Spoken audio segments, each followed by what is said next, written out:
Good morning, good afternoon, good evening, YouTubers. Oh, sorry, just readjusting. Captain's log, star date. I don't know if you listen to my older videos, yeah. Captain's log, arc date 2015-9-. Alrighty. Yeah, I was taken with myself, wasn't I? Yep, just call me General. Generally late for dinner, but you know. Alright, so anyway, this is an interesting, and this is from MGTV. You can see it up there in the top left corner, that little icon there, and in the bottom right. So, just giving a heads up, shout out to him, good channel. This is an article, and he reads it, and I'm not going to read it or anything. I just want to refer you to it because this is an $18 million, he says, flat earth river model. Okay, it's a model of the Mississippi River. The entire length as it goes through, comes into and goes through Louisiana. Okay, $18 million. High density foam, you can actually turn the water on and watch it flow through the mighty Mississippi. So, it's accurate down to a quarter of a millimeter. 1/4 of a millimeter. Go figure. Very accurate. Done with computer controlled AutoCAD 3D printers. You know, cutting the foam. It's perfectly accurate. So, and there's the that's the article. When modeling the Mississippi River, a supercomputer won't do. You got to have something like the real thing, and so that's what this article is about. Now, that's the article. This is a 10,800, almost 11,000 square foot model of big muddies, sinuous meanders, okay? 216 panels of high density foam carved to match mapping data down to a 1/4 millimeter tolerance. Okay, now is that a 1/4 millimeter on the map, or is it a 1/4 millimeter in real life? I'll say the map. Anyway, impressive, because if the tolerances are that in real life, then you're talking, you know, no possibility. It's got to be the map. Anyway, the point is that if you take your you know, your magic calculator, whatever calculator you use, but according to all accurate or, you know, proper statistics, it's in Louisiana for 179 miles. Okay, so you have to square that. 179 times 179 equals 32,000.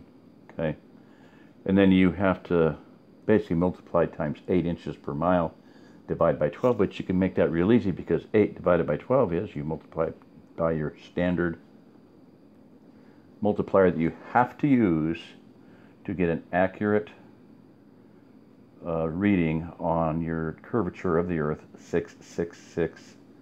So for all you Christians out there who consider yourselves to be a Christian, who also believe in the globe earth, just remember, your math is completely, your model is completely controlled by 666, the number of the beast. That's the curvature, the tilt of the earth.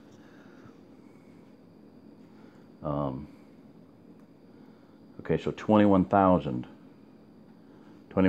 feet.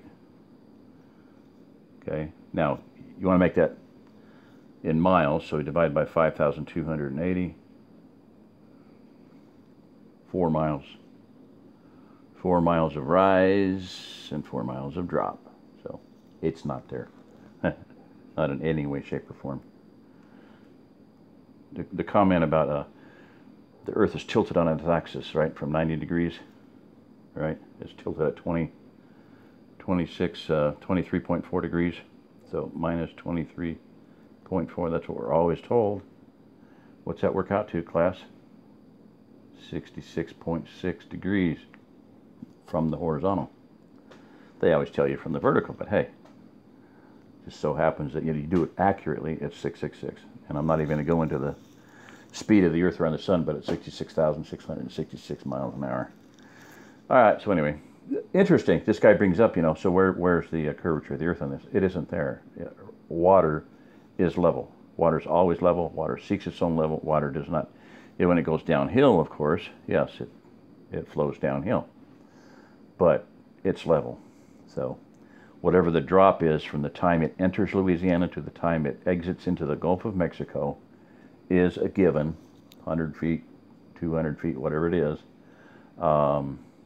It's probably, I'm guessing, just a ballpark guess, 100 feet. Not a lot. But it's flowing downhill all the ways. It is not rolling uphill and then coming back downhill. It's not going uphill 2 miles and then coming back down 2 miles. It only drops a couple hundred feet. There is no curvature there. So just FYI, it's an interesting point this guy brings up. MGTV, shout out, kudos, good job. Yeah, get real. It's going to come into play.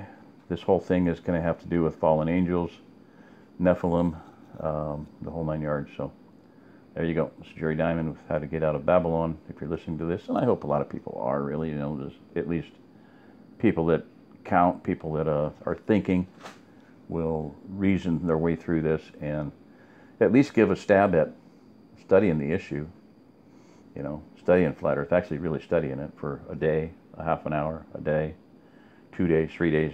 The days pile up and the weeks pile up and then the months pile up, and when you're done after usually about 6 months to 8 months, you're like, I think we've been lied to.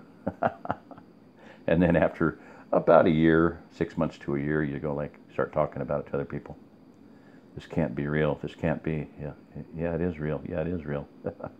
Yeah, when Felix Baumgartner rolls that door open on that NASA capsule, wow, the horizon is laser flat, dead level. Cuts the door right in half because the horizon always rises to your eye level if it's flat. And then, of course, he gets outside and they have a GoPro lens, and New Mexico is the size of the Earth. The Earth is curved, yeah, but it's not much bigger than New Mexico. In fact, it's not quite as big as New Mexico. So, yeah, there's curvature there. Yeah. Smoke blowing up backsides. So, all right, that's it. This is Jerry Diamond. If you listen to this, you are the remnant. Thank you.